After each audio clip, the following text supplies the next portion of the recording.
258th Day of Heroic Ukrainian Resistance. This is Natalia Staropravo. This is Ukraine Media Center and briefings. We have Andrii Vitrenko, First Deputy Minister of Education and Science of Ukraine, with us.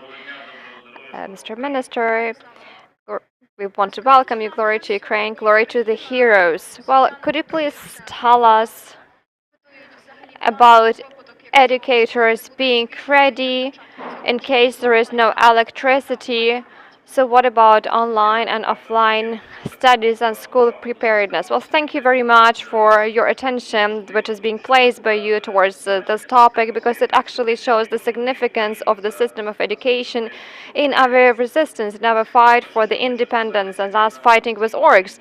I want to say that there are more and more challenges thrown at us due to the war, and of course power cuts due to attacks of Russians is one of such challenges. I want to talk about the recommendations for the general system of education. I want to talk about schools, vocational institutions, and higher education institutions. First of all, it is very important that we have the right to those receiving education being guaranteed. That is why we have already sent some recommendations to the departments of education. We always keep in touch with them as far as the principles of the change of the organization of educational processes are concerned.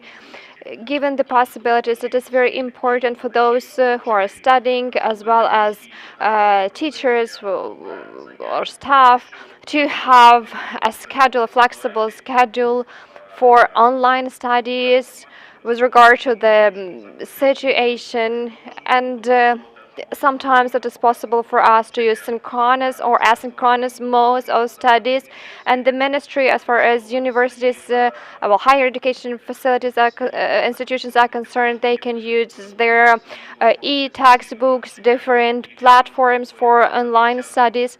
And if it is not possible to have a model where we have both a student and a teacher, it's very important to provide everyone with access to e-base and e-materials of the institutions.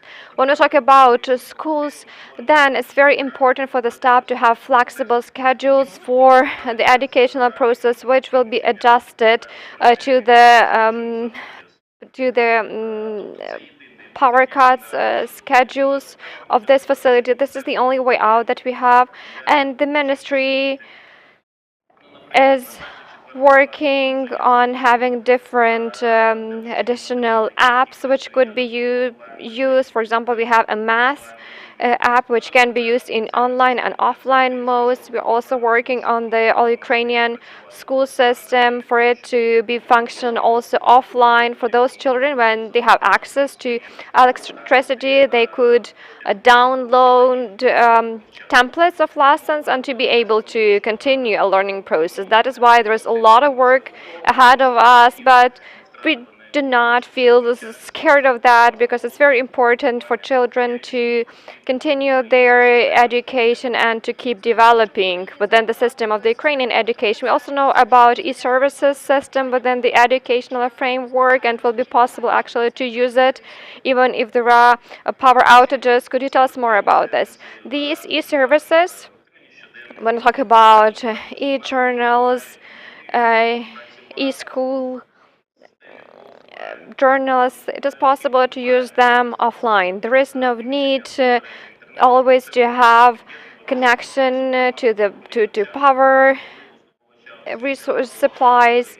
When it is convenient for teachers, when they have electricity, in order to have continuity and sustainability for an educational process, they can use these platforms. According to Mr. Scarlett, he mentioned that almost all Ukrainian schools are ready for the heating season. Could you tell more about the level of preparedness of schools for the heating season, and what are the alternatives in case we will have to resort to some measures? Well, of course, Mr. Scarlett has already provided this information regarding the preparedness of schools and other educational institutions for the fall and winter season.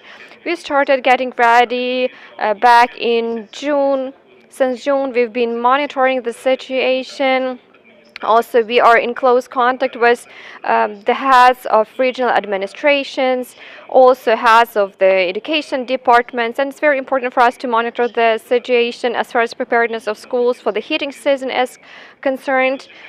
The first thing that I would like to underscore is that the responsibility lies on for preparedness lies on education departments and also regional administration. They have done a lot already with regard to this. They started the process in June, and in October it is still continuing. They are improving the level of preparedness of school for the heating as far as alternative sources of energy are concerned in case we have a power outage.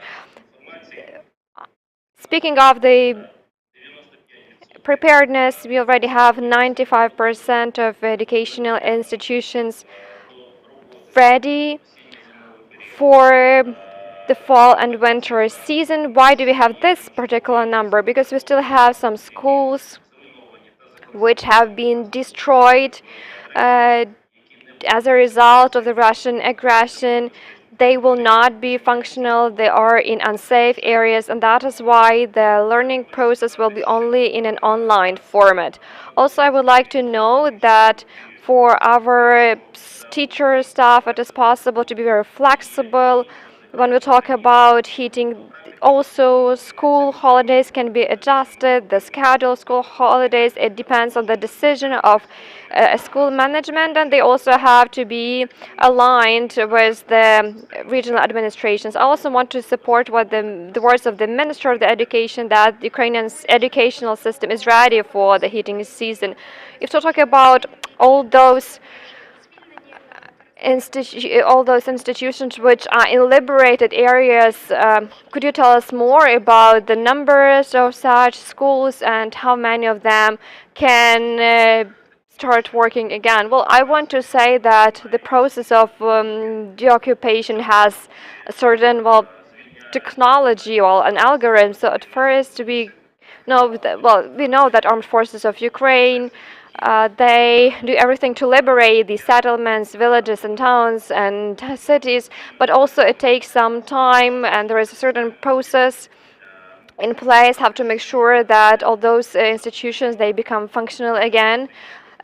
We can say that it is not always possible to actually have all that infrastructure back. You know that the orgs, they had their positions in schools and daycare centers. That is why some of these schools and daycare centers, they cannot be used for educational purposes. That is why the ministry, as a response, has elaborated a certain algorithm. And in line with this algorithm, when we have newly liberated territories, there will be educational consultation centers. We have an algorithm for their setting up, and also have to create them. The authorities know about this algorithm, what should happen in these recently liberated territories as far as education is concerned.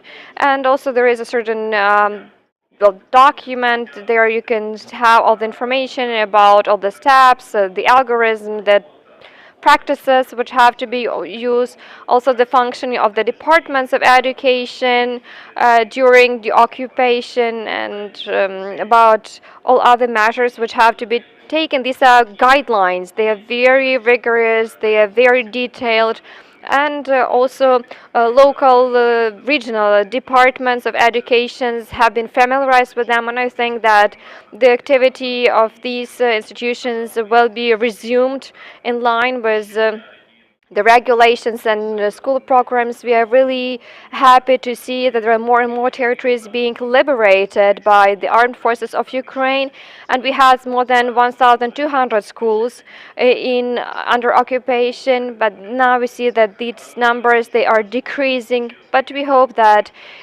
students and the staff in the near future, they will return to learning processes, and they will have high quality Ukrainian education.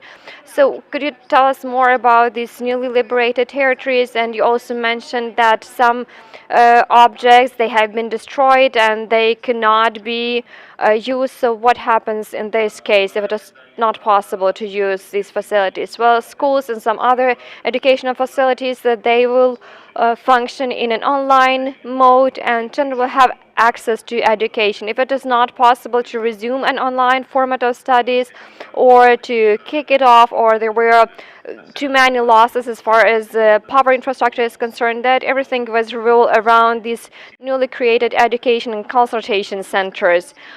What can be said about the number of schools and general educational institutions under occupation? Well, I've just mentioned more than 1,100. I've already provided this information. We also know that the Ministry of Education and Science of Ukraine receives many requests that teachers and students do not have do not receive payment. What about this problem? How is it going to be resolved? We are talking about the staff of those teachers and students who are in under occupied territories. If to talk about such territorial communities where it is impossible for us to provide payment because we do not have the head of the Department of Education there on the ground, or there are no people who can sign some financial documents. There were more, but now we see the situation is getting better. We keep working. I think there are a little bit more than 30 such territorial communities, but well, these are objective factors because, well, physically we cannot sign some payment documents on our behalf. The ministry is doing everything which it can do to make sure that those subventions are received by the departments.